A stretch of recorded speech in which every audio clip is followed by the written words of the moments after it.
Paz seja a todos os irmãos.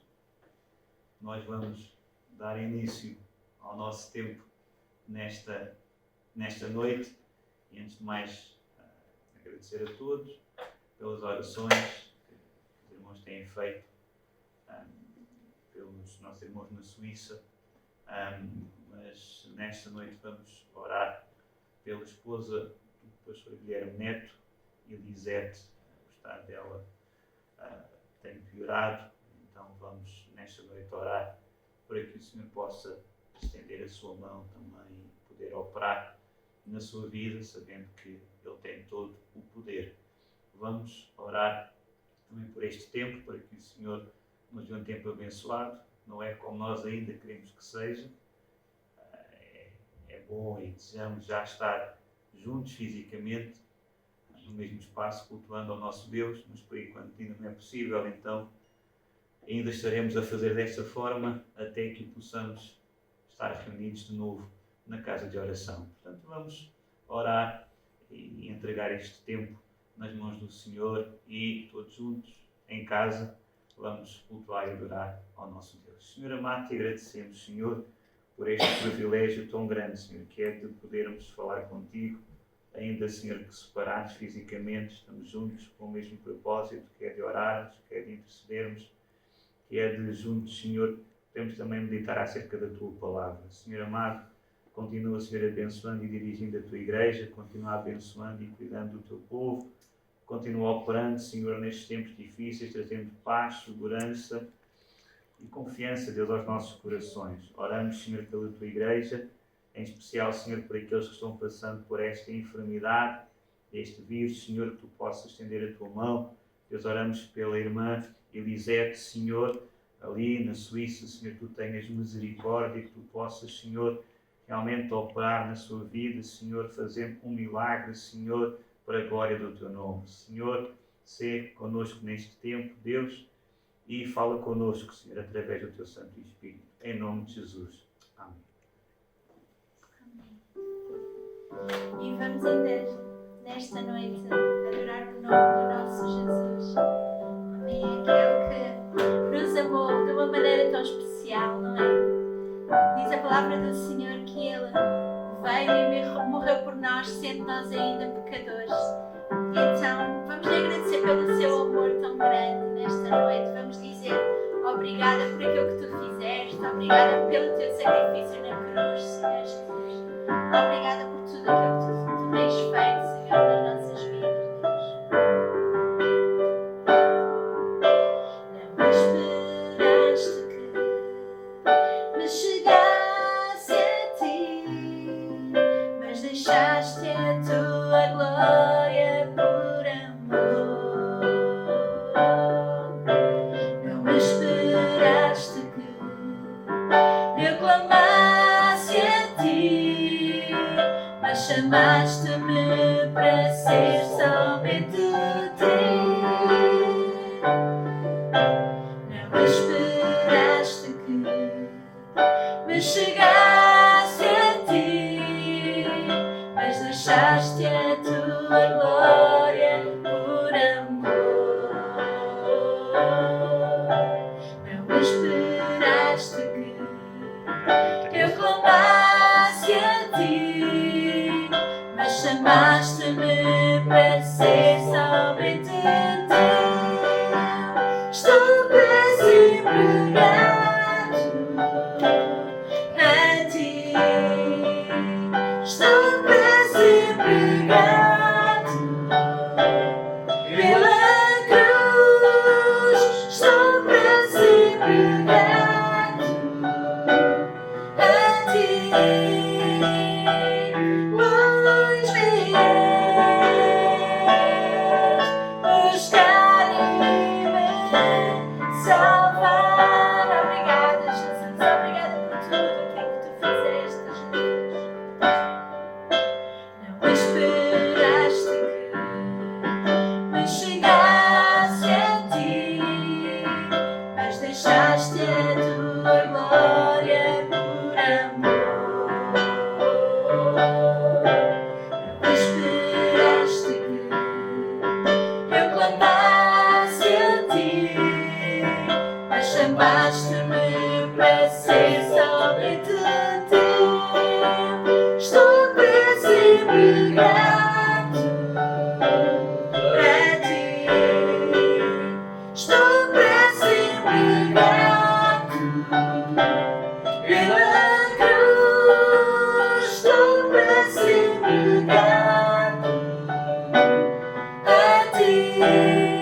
Senhor, por tudo aquilo que tu fizeste por nós. Obrigada por este amor tão grande, Jesus, que tu demonstraste, Senhor, naquela cruz por nós, Senhor. Oh Deus, nós queremos nos render completamente a ti, Senhor. Nós queremos dizer, Senhor, que só tu, Jesus, é para ti que nós vivemos, Senhor. Tu és o centro das nossas vidas, Deus. Tu és aquele que nós amamos, Senhor. Nós queremos fazer de ti, Senhor. Nós queremos fazer de ti o centro de tudo aquilo que nós somos, Jesus. Oh, porque não há ninguém igual a ti, Senhor. Santo, santo é Jesus.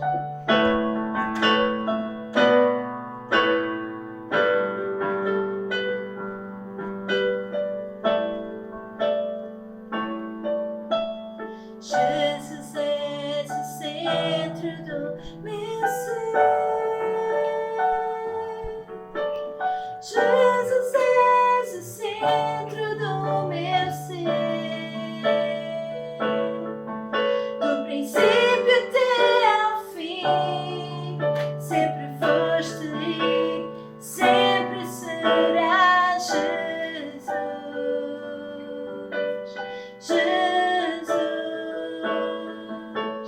Jesus és o centro do meu ser. Jesus és o centro do meu ser. Do princípio até ao fim, sempre foste e sempre serás Jesus. Jesus, nada mais importa, nada se compara a ti.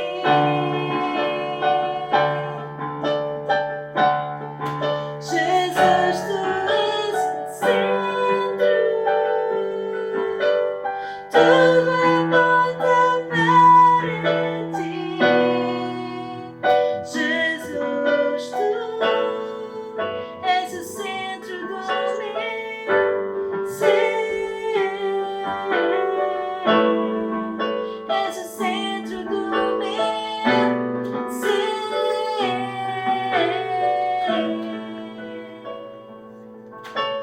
Jesus és o centro do meu ser. Jesus és o centro do meu ser.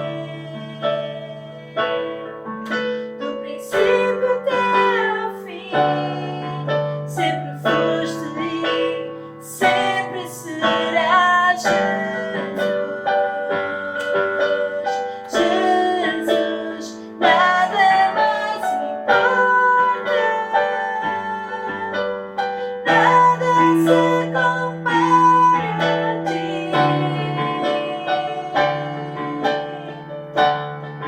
Jesus, tu és o centro, tudo aponta para ti. Jesus, tu, nada mais importa, nada se compara a ti.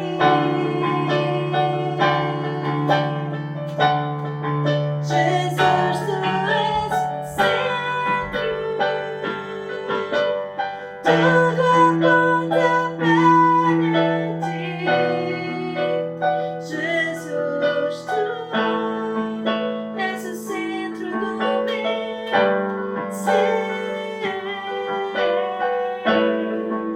És o centro do meu ser.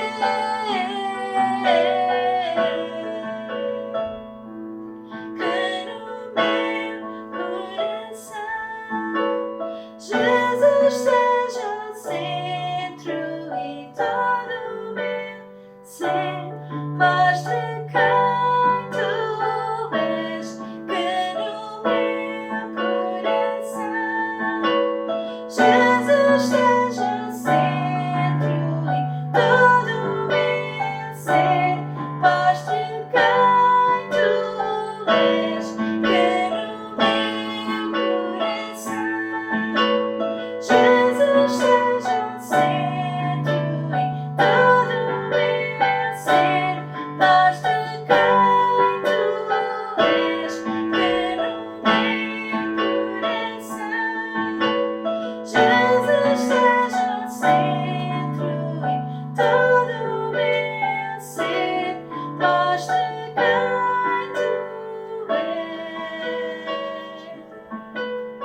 centro das nossas vidas, centro dos nossos corações. Eu gostaria de, nesta noite, de falar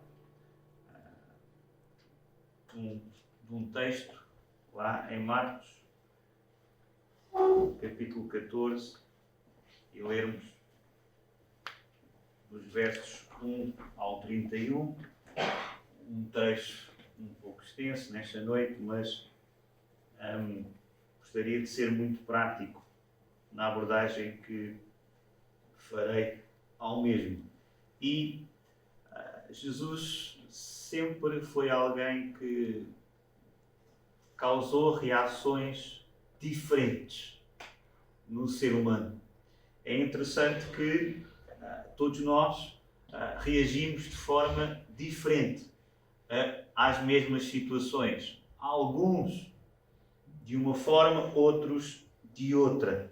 E quando olhamos para a nossa vida espiritual, percebemos que muitas vezes, e na palavra de Deus, que as multidões, as pessoas que seguiam Jesus, reagiram de maneira diferente a Ele, ao seu ensino, reagiram de forma diferente ao sacrifício que Cristo consumou na cruz do Calvário por amor de todos nós. E quando estamos a entrar na Páscoa e este tempo que iremos viver este ano de forma um pouco diferente daquilo que sempre costumamos fazer, gostaria de pensar convosco no significado da Páscoa, pensar na semana antes da morte de Jesus, pensar nas reações que houve em relação a Jesus, em relação à obra que Ele ia fazer, em relação ao sacrifício que Ele ia consumar.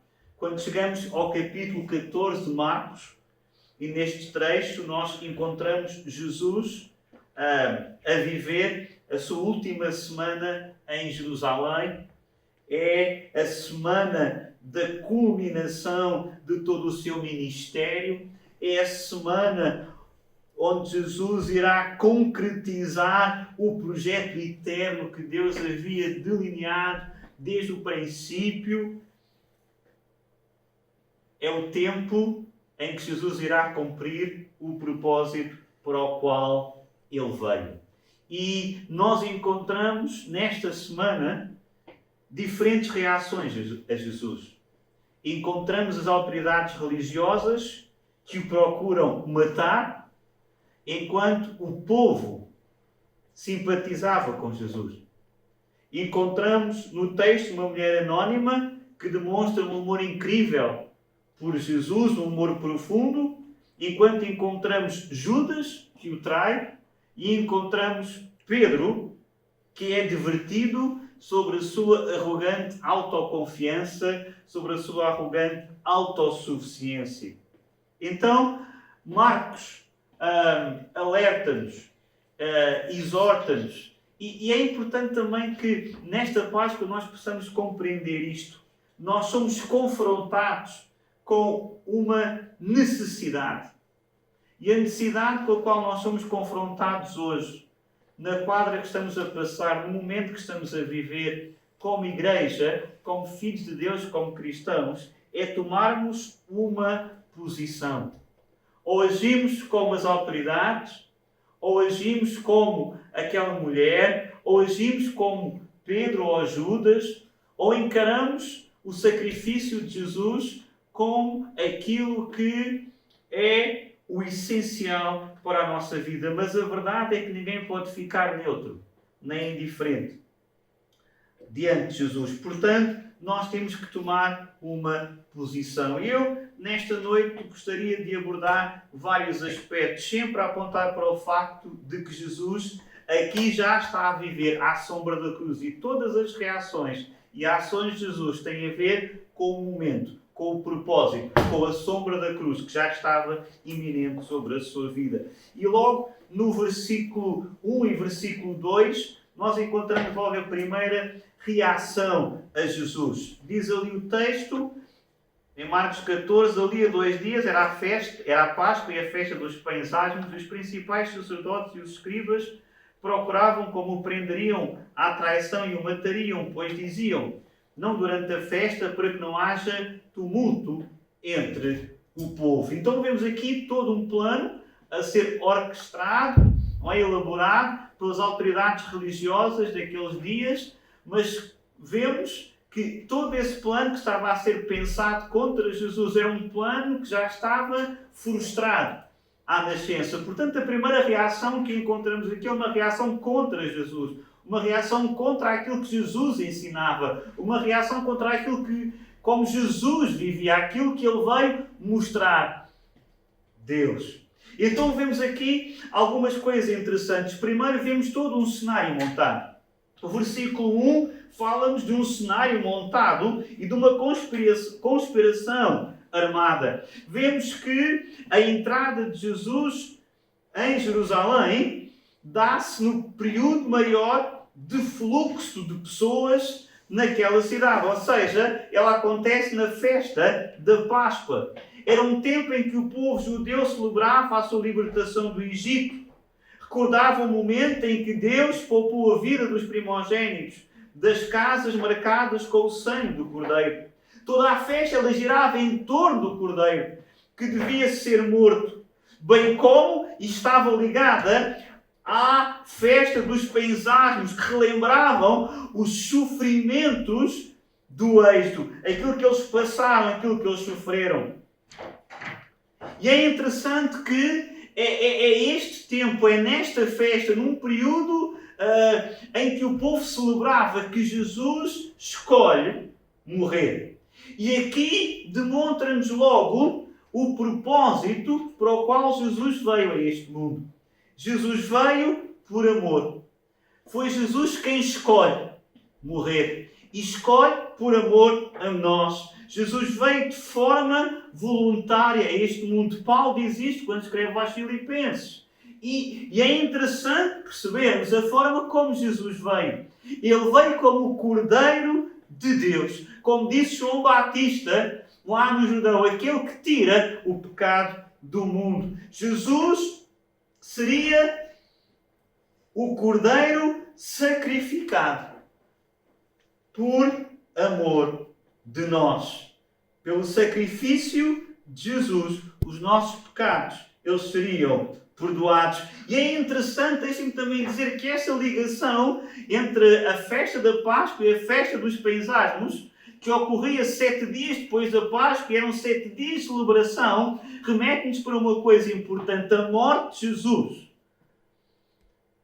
é motivo para nós de regozijo e de celebração, porque por intermédio do sacrifício de Cristo, por causa da Páscoa, nós podemos encontrar uma tão grande salvação, podemos ter os nossos pecados perdoados, podemos chegar a Deus, salvos, transformados, redimidos, com um relacionamento correto com Deus. Jesus, ele queria morrer no dia da Páscoa. Porquê? Porque Deus assim havia determinado. Porque Deus havia preparado assim. Vejam que Paulo vai dizer mais tarde, quando escreve à igreja em Corinto: pois Cristo, nosso Cordeiro Pascal, ele foi imolado. Mas enquanto Jesus escolheu essa festa para morrer, temos o outro lado. Temos os escribas, temos os sacerdotes que estavam de acordo, que agiam em comum para prenderem e matarem Jesus. Sem dúvida, o plano não era novo. Vemos que a ameaça de morte pairava sobre Jesus desde o início do seu ministério. Eles haviam já escolhido a forma como haviam de fazê-lo. Iriam agir à traição contra Jesus. Vemos aqui que eles aguardavam uma ocasião oportuna para o matarem e decidiram que deveria ser depois da festa, com medo do povo. Mas vejam que o versículo 2 diz-nos alguma coisa importante. Diz-nos que, apesar do homem traçar um plano, o plano que vai ser executado não é o plano humano, mas é o plano de Deus, que já estava determinado. Vejam, os líderes religiosos decidiram que Jesus seria morto depois da Páscoa. Mas Deus determinou já havia determinado que seria durante a Páscoa, na época em que a cidade estava mais apinhada de pessoas, que Jesus iria entregar a sua vida. E isto lembra-nos uma coisa importante. A vida, os planos que nós traçamos, elas não acontecem muitas vezes como nós planeamos. Deus tem um plano, Deus tem um propósito, Deus está soberano, Deus reina sobre tudo e sobre todos.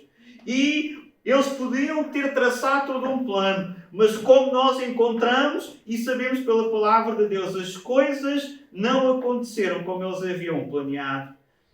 Eles determinaram que não seria durante a festa, mas aquele que tem a última palavra, o Deus soberano, o Deus todo-poderoso, determinou que seria naquela festa. Que seria naquele dia. Lembra-nos que o mundo, ele é controlado por Deus.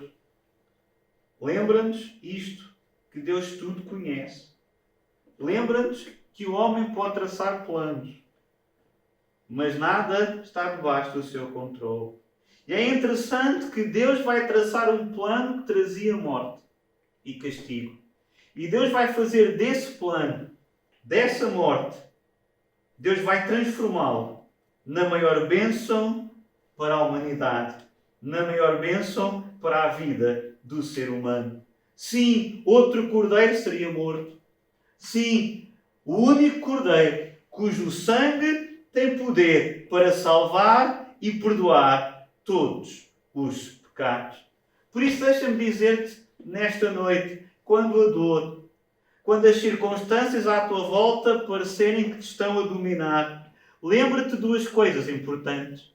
Lembra-te, primeiro, que a tua vida, ela está nas mãos de Deus.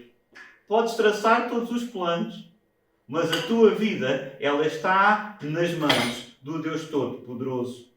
E lembra-te também de outra coisa importante, porque Páscoa também fala nisto. Lembra-te que Cristo morreu por ti. Lembra-te do que é que Cristo fez por amor de ti na cruz do Calvário. Quando a dor, quando a circunstância parecer insuportável, quando ela parece que tem domínio sobre a tua vida, lembra-te disto. Reação contra. Mas temos agora uma outra reação a Jesus. E se as autoridades religiosas procuram matar Jesus, vemos agora do verso 3 ao 9 a demonstração de um amor por alguém para com Jesus. E no versículo 3 é interessante, fala-nos acerca de uma mulher chamada Maria.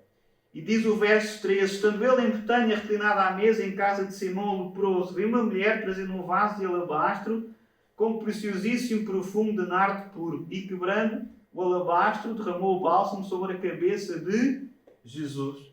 É interessante o que é que Marcos está agora a relatar. Se primeiro diz-nos que havia aqueles que queriam prender, que queriam matar Jesus, Marcos agora traz-nos alguém que tem um amor tão grande no seu coração por ele. Vejam que percebemos aonde é que Jesus está. Ele está em Betânia, ficava na encosta oriental do Monte das Oliveiras, era a cidade do lar dos amigos de Jesus, ou seja, Lázaro, Marta e Maria, que estavam presentes também neste jantar onde isto acontece. É verdade que Marcos nem Mateus nos informa acerca do nome da mulher que ungiu Jesus, mas João vai-nos contar lá no capítulo 12 que era Maria de Betânia, a irmã de Marta e Lázaro, que teve este gesto para com Jesus, que estava na casa de Simão o leproso. E sem dúvida que o jantar que nós encontramos aqui foi motivado possivelmente pela gratidão de Simão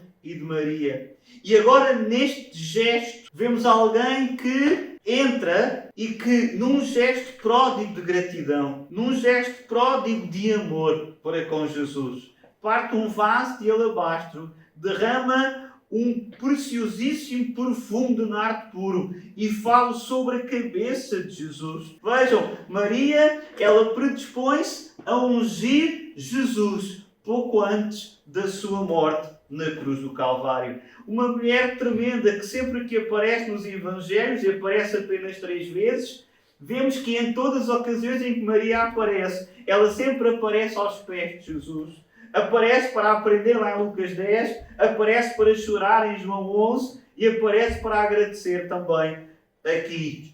Mas há outro aspecto de Maria, verso 4 e verso 5. Vemos que ela deu sacrificialmente. Indignaram-se alguns entre si e diziam: para que este desperdício de bálsamo? Porque este perfume poderia ser vendido por mais 300 denários e dar-se aos pobres. E murmuraram contra ela. Vejam, ela foi avaliada. O perfume em 300 denários. Representava naqueles dias um ano de trabalho, o salário de um ano de trabalho. E toda a gente ficou indignada com a atitude de Maria. Toda a gente considerou o gesto de Maria um desperdício. Culparam Maria de ser perdulária, de administrar mal os recursos, murmuraram contra ela. Diziam até que aquele alto valor deveria ser dado aos pobres. Vejam, Judas vai criticar Maria. E é interessante, Judas critica Maria por desperdiçar o dinheiro. Mas o que nós iremos ver mais à frente é que Judas desperdiçou a sua própria vida e pagou por isso um preço maior. Portanto, vejam, mas o que nós encontramos aqui, o gesto de Maria, não tem nada a ver com ser perdulária, não. Mas vemos aqui um ato único em criatividade. Vemos aqui alguém que, de uma maneira sincera, real, ela foi generosa para com Jesus. Foi um ato maravilhoso, um ato intemporal. Vejam, se lermos agora até ao versículo 7, aquilo que nós encontramos é que Maria queria somente agradar ao Senhor. Vejam, diz o 6 e 7, mas Jesus disse: deixai-a, porque a molestais, ela praticou boa ação para comigo, porque os pobres sempre tendo convosco, e quando quiserdes, podeis fazer-lhes bem, mas a mim nem sempre me tendes. Vejam, Maria vai demonstrar todo o seu amor a Jesus de uma forma sincera. Maria não ficou preocupada com a opinião das pessoas à sua volta. Maria não procurou aprovação aos aplausos das pessoas. Nem sequer recuou diante das críticas de que estava a ser alvo. O amor por Jesus tem que ser um amor extravagante. Tem que ser um amor que excede em muito. A devoção de Maria destaca-se aqui num vivo contraste com aquilo que nós vimos no princípio, com a maldade dos principais sacerdotes. E vai destacar-se também aqui com a vil traição de Judas para com Jesus. Mas vejam, Maria também vai escolher demonstrar um amor em tempo oportuno.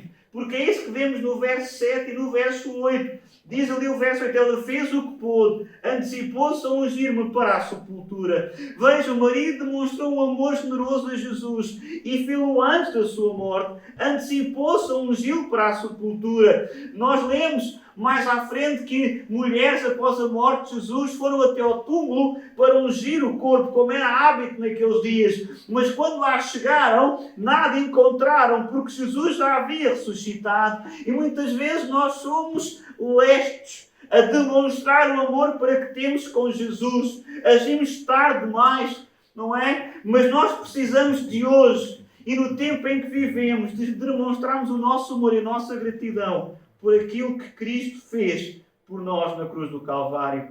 Maria foi elogiada e Jesus vai elogiar Maria no verso 9 pela sua ação. O mundo inteiro conhece Maria pela ação que ela tomou. Que a nossa reação para com Jesus possa ser a mesma que Maria. Que haja em nós um ato abnegado de adoração, como houve em Maria. Que nós tenhamos consciência que a essência de adorar a Cristo é considerá-lo na nossa vida com o máximo respeito, com o máximo amor, com toda a nossa devoção. Que neste tempo tu possas refletir, possas estar disposto a entregar-lhe tudo aquilo que tu tens de mais precioso na tua vida, nas mãos de Jesus. Que possas entregar-te completamente naquele que se entregou por ti na cruz do Calvário. Mas agora Marcos, e a partir do verso 10 até ao verso 21, Marcos vai falar de uma outra reação contra Jesus. E esta é a reação que nós não podemos ter. Vejam que agora ele vai trazer-nos Judas, um dos 12. Como diz o verso 10, os Iscariotes, um dos 12, foi ter com os principais sacerdotes para lhes entregar Jesus. Vejam, um dos 12. Vejam, alguém que foi amado por Jesus, alguém que andou com Jesus, alguém que ouviu Jesus, alguém que viu os milagres de Jesus, mas ao mesmo tempo foi alguém que perdeu a maior oportunidade da sua vida. E que nesta noite tu não percas a oportunidade de poderes entregar a tua vida a Jesus. Vejam que Judas tinha somente um objetivo. Depois de tudo aquilo que ele viu, Judas vai, sabendo da trama dos principais sacerdotes para matá-lo, Jesus vai entregá-lo nas mãos desses homens. O verso 11 aponta-nos o porquê de Judas. Porque era com aquilo que estava no seu coração. Diz, eles ouvindo, alegraram-se e lhe prometeram dinheiro. Nesse meio tempo buscava ele uma ocasião para o entregar. Vejam, na passagem paralela, Mateus aponta a motivação de Judas em procurar os principais dos sacerdotes. Mateus tem um texto. A pergunta é essencial para compreendermos Judas. Ele diz que me quereis dar e eu vou-lo entregarei. E pagaram 30 moedas de prata. Mateus 26:15. Vejam, toda a motivação de Jesus em entregá-lo aos principais sacerdotes era o amor ao dinheiro. Vejam, ele vendeu a sua alma, vendeu as suas convicções, vendeu a sua lealdade, tornou-se um traidor por amor ao dinheiro. Adolf Paul diz que a recompensa pela traição representou somente 1/10 do valor do óleo da unção usada por Maria para ungir Jesus. É interessante que no Antigo Testamento o dinheiro recebido por Judas era o preço de um escravo ferido por um boi. Por uma quantia insignificante, Judas traiu Jesus. Que nesta noite tu possas não estar disposto a trair Jesus por alguma coisa que o mundo te possa oferecer. Vejam, no verso 17 e 18, nós temos agora a preparação da Páscoa. Vejam, Jesus vai com os seus discípulos para o cenáculo. Jesus vai comer a Páscoa. Judas, de forma dissimulada, versos 17 e 18, diz-nos que está entre eles. E no cenáculo, se fôssemos ler João, Jesus vai demonstrar o seu amor por Judas, lavando-lhe os pés. Em João 13, começa dizendo, amando os seus, amou-os até ao fim. Ele sabia que Judas iria traí-lo, sabia que Pedro iria negá-lo, mas Jesus não deixou de amar Judas, não deixou de amar Pedro, não deixou de amar os seus discípulos. Jesus preparou toda uma festa e demonstrou o seu amor por cada um deles. Vejam, Jesus não se quebranta, deixa-me dizer nesta noite. Jesus não se arrepende daquilo que Ele faz por nós, mas pelo contrário, vejam, mas ao contrário de Judas, que não se quebranta diante do gesto de Jesus, que não se arrepende daquilo que fez anteriormente, fez ter comunhão com Cristo ao comer com Ele. E é neste momento que Satanás entra no coração de Judas, é neste momento que ele sai da mesa para se unir aos inimigos de Cristo, é neste momento que Judas entrega Jesus. E vejam que aquilo que causou a ruína deste homem foi a sua indisposição de orar pela renovação da sua vida. E que nesta noite tu possas orar para que Deus renove a tua vida, para que Deus opere em ti. Jesus, ele já sabia que seria traído. E Jesus declara na Páscoa que seria traído por um amigo. Não nomeia o traidor, mas a ênfase está na participação dele na comunhão, como um dos 12. E é interessante percebermos isto. Toda a comunhão à mesa é para o oriental uma concepção de paz, uma concepção de fraternidade e uma concepção de confiança. A comunhão à mesa significava naqueles dias, e ainda hoje, uma comunhão de vida. Quando Jesus prepara toda uma Páscoa com os seus discípulos, Jesus está na comunhão à mesa, ela tinha o significado de salvação. Ela tinha o significado de uma comunhão com o próprio Deus. E vejam, quando Jesus diz que um Deus o iria trair, eles ficam abalados, eles ficam entristecidos, eles ficam confusos, preocupam-se, a acusação era contra eles, perguntaram, porventura sou eu? Toda a autoconfiança dos discípulos foi abalada naquele momento. Mas Judas, versos 20 e 21, diz, respondeu-lhes, é um dos 12 o que mete comigo a mão no prato, pois o Filho do Homem vai como está escrito a seu respeito. mas ai daquele que por intermédio de quem o Filho do Homem está a ser traído. Melhor lhe fora não haver nascido. Vejam, Judas sai, mas Jesus desmascaram na mesa da comunhão. Jesus assentou à sua gratidão de estar a trair o seu Senhor hóspede. Vejam a penalidade que Jesus declara que ele iria sofrer, mas em tudo vemos o plano de Deus a ser cumprido. Sem dúvida, Judas age por livre vontade. A soberania divina, ela não diminui a responsabilidade humana. Nós somos responsáveis pelos nossos próprios atos. Nesta noite, tu possas ter consciência disto. É verdade que Deus não nos força a amá-lo. É verdade que Cristo não nos impede forçosamente de pecar. Mas aquilo que nós encontramos em Jesus é exatamente o sentimento, ou seja, Ele insta-nos a amá-lo de tal forma que a sua voz ela seja mais doce aos nossos ouvidos do que as vozes de sedução que nós ouvimos. E vejam que é interessante, versos 22 e 26, Jesus vai selar um pacto com os seus discípulos. E Páscoa é isto. Páscoa fala de um pacto. E esta cena é talvez um dos pontos mais vibrantes que encontramos aqui no Evangelho de Marcos. Jesus vai interpretar o que significa a sua morte. Jesus abençoa o pão e parte o pão. Jesus toma o cálice e dá graças. E sabemos que o pão e o vinho são os símbolos do corpo e do sangue de Jesus. E aqui Jesus vai instituir a ceia do Senhor. A ceia do Senhor. E eu gostaria de pensar só aqui em dois aspectos. Verso 24, o significado deste pacto que Jesus faz com os discípulos e connosco. O que é que Jesus quis dizer quando afirma no verso 24? Isto é o meu sangue, o sangue da nova aliança derramado em favor de muitos.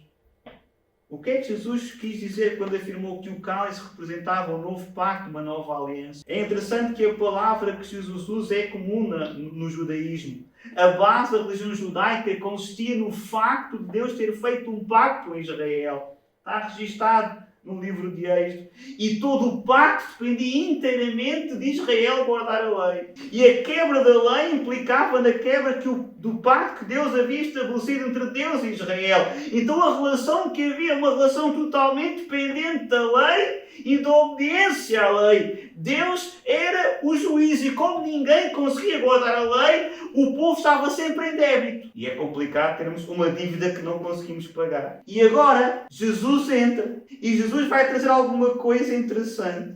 Jesus vai introduzir, vai retificar um novo pacto. Jesus vai dizer que agora há uma nova classe de relacionamento entre Deus e o homem. E esse relacionamento que Jesus vem trazer, ele não depende da lei, mas depende do sangue que Jesus irá derramar na cruz do Calvário. Se o antigo pacto era ratificado com o sangue dos animais, o novo pacto é ratificado no sangue de Jesus Cristo. Por isso é que agora a nova aliança, ela não está firmada no cumprimento de uma lei, mas está firmada no sangue de Jesus, derramado em favor de muitos. Na velha aliança, no antigo concerto, procurávamos fazer o melhor para Deus e acabávamos sempre por fracassar. Na nova aliança, foi Deus quem fez tudo por amor de nós. Jesus se fez pecado e maldição por nós. O seu corpo foi partido, o seu sangue foi vertido. Ele levou sobre o seu corpo no madeiro os nossos pecados.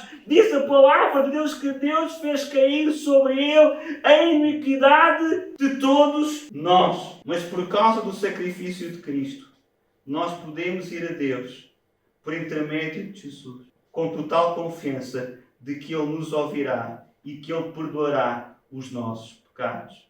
E quando chegamos ao verso 25, diz: em verdade vos digo, jamais beberei do fruto da vida até aquele dia em que eu hei de beber novo no reino de Deus. E aqui Jesus fala da consumação do pacto.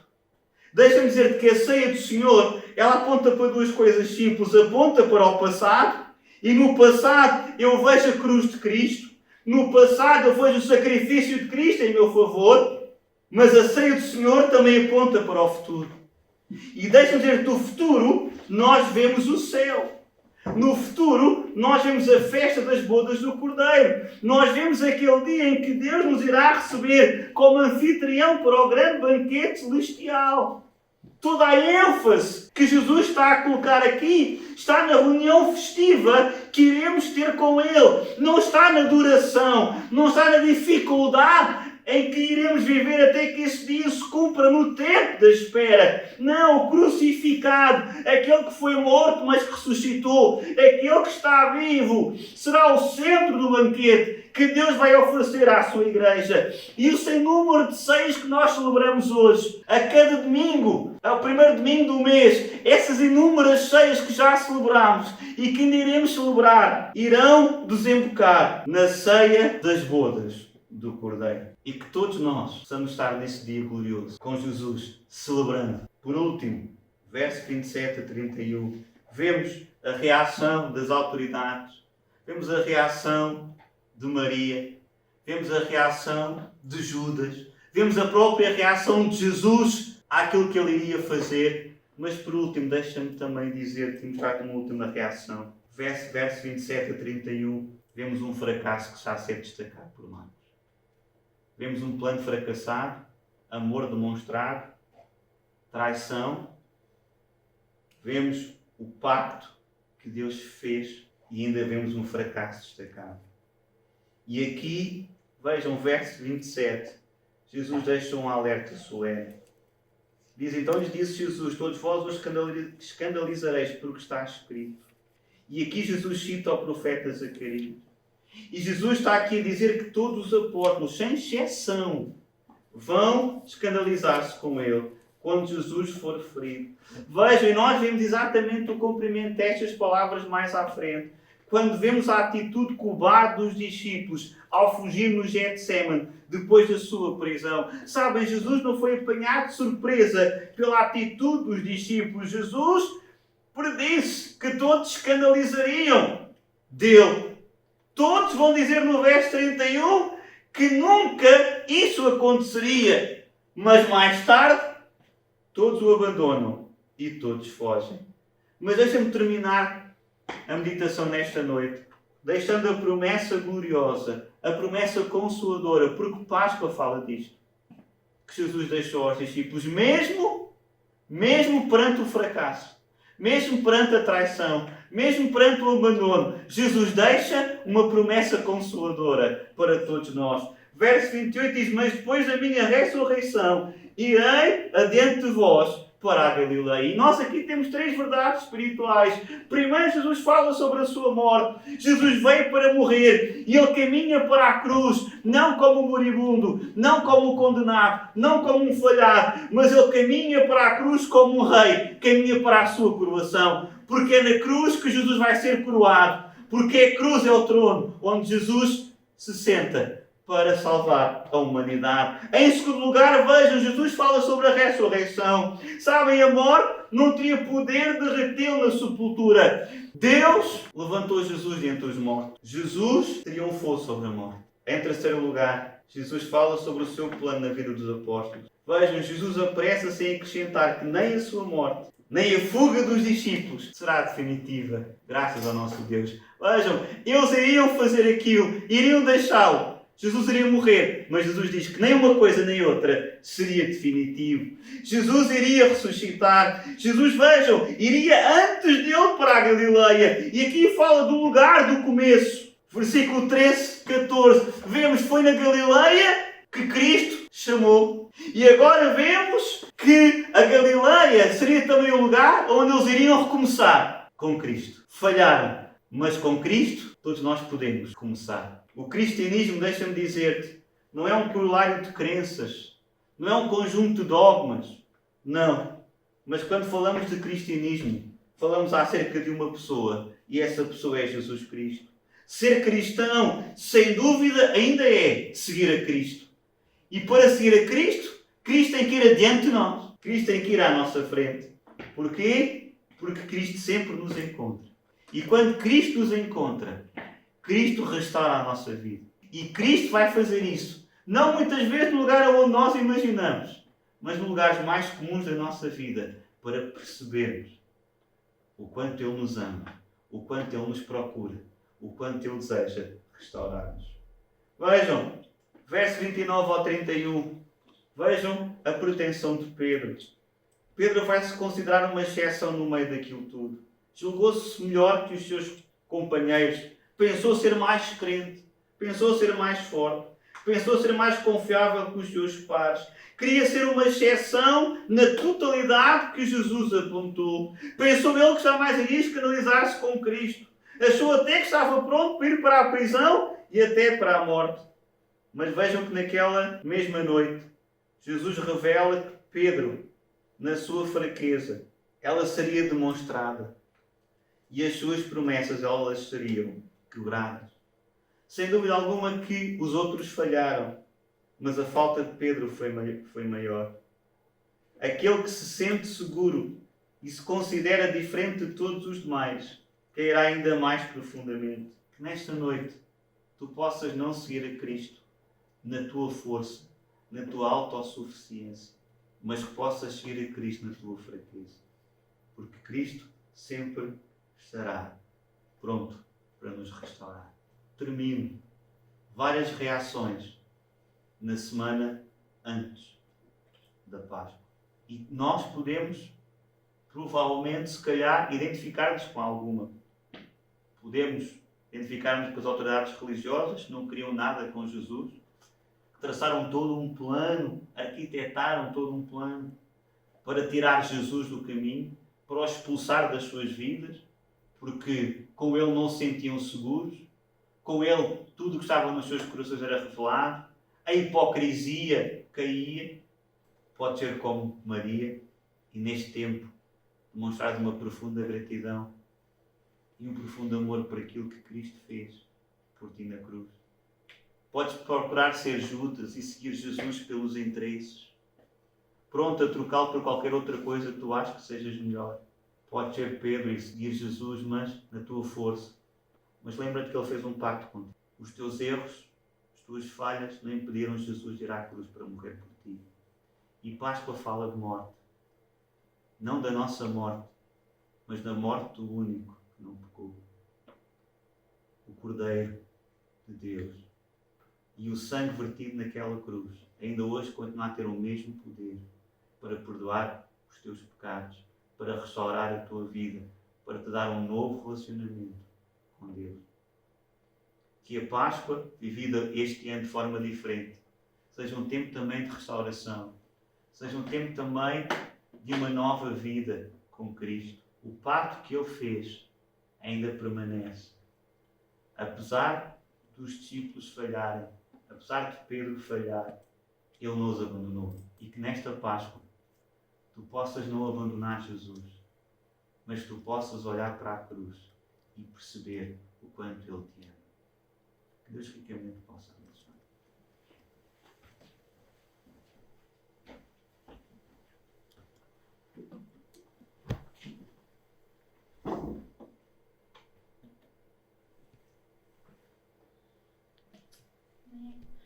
Vamos ainda, nesta noite, dizer isto a Deus, entregarmos, que nós possamos nos entregar completamente nas suas mãos. Amém. Aquele que é merecedor de tudo. Amém. Nós queremos entregar tudo a Ti, Senhor. Meu coração, meu corpo, minha mente, minha alma, eu entrego a Ti.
Só lembrar a todos os irmãos que no próximo domingo estaremos aqui, às 16, para mais uma celebração, este ano diferente, na Páscoa, mas estaremos aqui na mesma para juntos podermos consolar a palavra de Deus.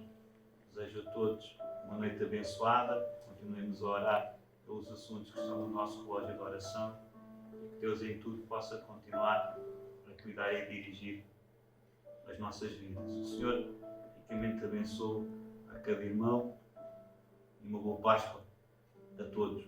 Até domingo.